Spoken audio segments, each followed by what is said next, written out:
আসসালামু আলাইকুম। আজকের টপিকটা সবথেকে হেল্প করবে হচ্ছে যারা নতুন হবিস্ট তাদের কাছে। এটার লাইট বিষয়ক ভিডিও করা হচ্ছে। এখানে রেডটাকে দেখতেই পারতেছেন যে কি পরিমাণ মানে জাস্ট গ্রো হয়েছে, দেখলে বোঝা যাচ্ছে। তো এখানে হচ্ছে যে আমি যেটা করছি আর কি, এখানে দেখেন কতগুলো স্ট্রিম আছে এই জায়গায়।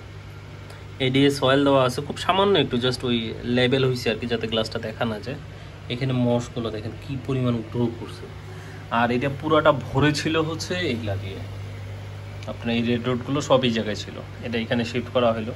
যারা আমার দোকানে ভিজিট করছেন তারা জানেন যে এই ট্যাঙ্কটা দীর্ঘদিন ধরে পড়েছিল আমার এই জায়গায়, কোনো কাজে আসতেছিল না। কালকে সিলেকশন সব কিছু ফেলে দিয়ে আমি ভাবলাম যে একটা লাইট দিয়ে দিই। চিন্তা করছিলাম যে মার্কেট থেকে এই লাইটগুলো কিনে নিয়ে আসবো। পরে আমার মনে পড়লো যে এই লাইটগুলো আমার বানানো ছিল। তো এইখানে এই যে এলইডিগুলো ব্যবহার করা আছে, নিচে আসলে দেখা যাচ্ছে এগুলা হচ্ছে মার্কেটে আপনারা 30 থেকে 50 টাকার ভিতরে পিস পাওয়া যাবে। এটা আমার যতটুকু মনে হয় যেটা 18 ইঞ্চি একটা ট্যাঙ্কের জন্য মনে করা ছিল।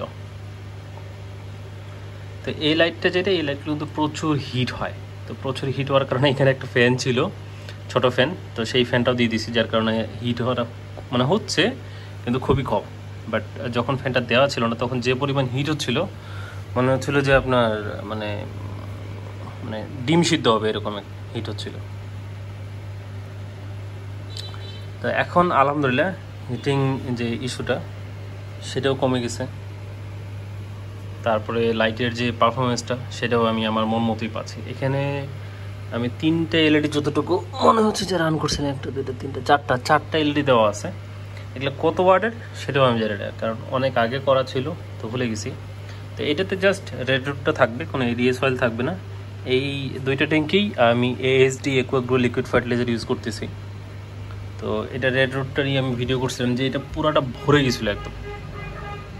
তো চিন্তা করলাম যে ট্যাঙ্ক যেহেতু পড়েই আছে, এটা এখানে শিফট করি। তো এখন যেটা আমি আপনাদেরকে বলতে পারি, আপনারা লাইট যদি কম বাজেটে খোঁজেন তাহলে বেস্ট হচ্ছে যে এরকম লাইটগুলো মার্কেট থেকে 300 থেকে 350 টাকার মতো নেবে। এই লাইটগুলো নিতে পারেন, বা এই লাইটগুলো যদি বানানোর এক্সপিরিয়েন্স থাকে তাহলে এগুলো নিতে পারেন। এই লাইটগুলো হচ্ছে যেগুলো আপনার 300 350 টাকা 1 ফিট, তারপরে হচ্ছে 18 ইঞ্চি 24 ইঞ্চি এরকম মানে পাওয়া যায় মার্কেটে। আপনারা যদি খুব ঝামেলা না করতে চান তাহলে এগুলো নিতে পারেন। আর যদি এরকম লাইট করতে চান তাহলে যেটা করতে পারেন যে রেড ব্লু গ্রিন 5 ওয়াট করে নিতে পারেন 3টা, আর হোয়াইট কালার 8 ওয়াট বা 10 ওয়াটের নিতে পারেন 3টা, নিয়ে অ্যাসেম্বল করতে পারেন। এটা হচ্ছে ডাইরেক্ট হচ্ছে এসি কারেন্ট দিয়ে চলবে এই লাইটগুলো। আর মাস্ট ফ্যান লাগবে, ভালো হিটসিং লাগবে, তাছাড়া এই লাইটগুলো আবার কাটে যাবে। তো এটার খরচ খুবই কম, ওই 300 350 টাকার মতো। কিন্তু এখানে একটা ওই রেড ব্লু গ্রিন অ্যাড করার কারণে আপনি দেখা গেলো যে যদি DIY দেন সেক্ষেত্রে একটা ভালো রেজাল্ট আশা করা যায়। যদিও আমি অনেক আগে করছিলাম, এখন আমার মনে নেই যে এটা দিয়ে আদৌ কি রেজাল্ট ভালো আসে কিনা, যেহেতু আমি অনেক আগে করছিলাম। তো এটাতে দীর্ঘদিন ধরে করতেছি এরকম হোয়াইট লাইট দিয়ে। রেড ডটগুলোর কালার দেখতেই পারতেছেন কীরকম। এখানে এর আগে রেড ছিল যখন আমি হচ্ছে লিকুইড ফার্টিলাইজারটা আরও ওভার ডোজিং করতাম তখন। তো এখন ওভার ডোজিং করলে প্লান্টস অনেক দ্রুত বাড়তেছে, যার কারণে তো ওভার ডোজিং করা হয় না। তারপর আলহামদুলিল্লাহ যে পরিমাণ ফ্রেশ আছে এর থেকে আসলে ভালো কিছু আশা করা যায় না।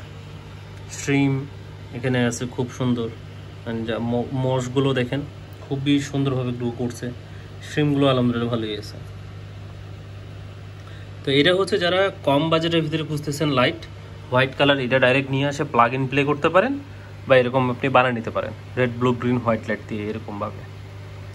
এটা খুব সুন্দরভাবে আপনার একটা ট্যাঙ্ক কভার করবে। আর অবশ্যই এই লাইটগুলো দিয়ে হাইট 12 ইঞ্চি যে ট্যাঙ্কগুলো সেগুলোর জন্য বেস্ট। যদি এর থেকে ঊর্ধ্বে হয় তাহলে আপনি কখনোই ভালো রেজাল্ট পাবেন না। কম বাজেটের ভিতরে যদি খুঁজতে চান তাহলে এই লাইটগুলো ব্যবহার করতে পারেন। আর যেহেতু লাইটগুলো পড়েছিল আজকে আমি বের করলাম, চিন্তা করলাম যে আপনাদেরকেও জানাই, এই লাইটগুলো আপনারা ব্যবহার করতে পারেন। আর অবশ্যই যদি আপনারা কেউ স্ট্রিম পালতে চান এবং এরকম ফিল্টারবিহীন একটা ট্যাঙ্ক, তাহলে আপনাদেরকে অবশ্যই যেটা করতে হবে যে এডিএ সয়েল দিতে হবে, বা যে কোনো সয়েল, চাইনিজ সয়েল বাদে এডিএ, মাস্টার সয়েল বা অন্যান্য যে সয়েলগুলো আছে সেই সয়েল দিতে হবে, যাতে পিএইচ লেভেলটা কম থাকে। এডিএটাই সব থেকে বেস্ট, পিএইচ লেভেল কম থাকে এবং ট্যাঙ্কটা ব্যালেন্স থাকে। আর এটা দেওয়ার আরও একটা রিজন হচ্ছে রেডরুটগুলো আমি যখন বাইরে চলে যাই হয়তো বা 3 দিন বা 4 দিনের জন্য, তখন কিন্তু কোনো রকম লিকুইড ফার্টিলাইজার দেওয়া হয় না। তো যেহেতু সেই সময় লিকুইড ফার্টিলাইজার দেওয়া হয় না, এখান থেকে নিউট্রিশন ওরা রিলিজ করে সেটা এরা খাদ্য হিসেবে গ্রহণ করে জীবিত থাকে। বাট রেডরুটগুলো যদি আপনার ভালো নিউট্রিশন জাস্ট আলো দিয়ে যদি রাখতে চান তাহলে কিন্তু কখনোই থাকবে না, অবশ্যই লিকুইড ফার্টিলাইজার ইউজ করতে হয়।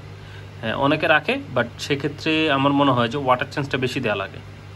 তো সেই ঝামেলা টামেলা না করে আমার মনে হয় যে যেমন এই ট্যাঙ্কটার আমি ওয়াটার চেঞ্জ প্রায় 20 দিন হয়ে যাচ্ছে, কোনো চেঞ্জ দিইনি, হয়তো বা আরও 20 দিন বা যখন একটু মন চাইলো তখন দিলাম। বাট রেড রুটে আসলে খুব একটা পানি নাড়াচাড়া করা যায় না, বেশি নাড়াচাড়া করলে আবার এদের এই রুটগুলো পচে যায় এবং পাতাগুলো সেপারেট হয়ে যায়। তো বেশ কিছু সমস্যা হয়। আমি এটা নিয়ে রেড রুট কীভাবে আসলে জীবিত রাখতে হয় সেটা নিয়ে একটা ভিডিও দিছি, আপনারা দেখতে পারেন। তো লাইটের বিষয়টা এটাই, লাইট এখানে দেখতে পারতেছেন, এখানে জাস্ট ওই হোয়াইট লাইট আছে, এছাড়া কোনো লাইট নেই। এখানেও ওই হোয়াইট লাইটই আছে, আর এটা ভিডিও করলে ব্লিঙ্কিং করে এরকম। তো এটা কোনো যায় আসে না আমার আর কি, এমনি দেখলে আপনার খুব স্মুথ মনে হবে। তো লাইটও খুবই সুন্দর, আপনার যে এখানে যে আলোটা আছে, আলোটা খুবই ভালো, একদম এটার মতো হোয়াইট। আপনি এইগুলো ইউজ করতে পারেন, এগুলোই বেশি ভালো, হিটসিং টিসিং সব কিছু দেওয়া থাকে, প্রাইস রেস অনুযায়ী আপনাকে বেস্ট পারফরমেন্স দেবে। একটা লো টেক খুব সুন্দর করতে পারেন, ডিআইওয়াই দিয়ে মিড টেকও ট্রাই করতে পারেন। হয়তো বা সেরকম কালার আসবে না, বাট আসার স্বরূপ নর্মাল আপনার ওই যে নিও হিলিওস এই লাইটগুলোর থেকে এগুলো অনেক বেটার এবং লং টাইম চলে, আর আলো কখনোই কমে না। এটা আমি দীর্ঘ 1 বছর প্লাস ধরে ইউজ করতেছি, তো এগুলোর আলো কখনোই কমে না। এই ছিল ভিডিওতে, আর বলার মতো কিছু নাই, আমি তো বলে দিলাম সব কিছু।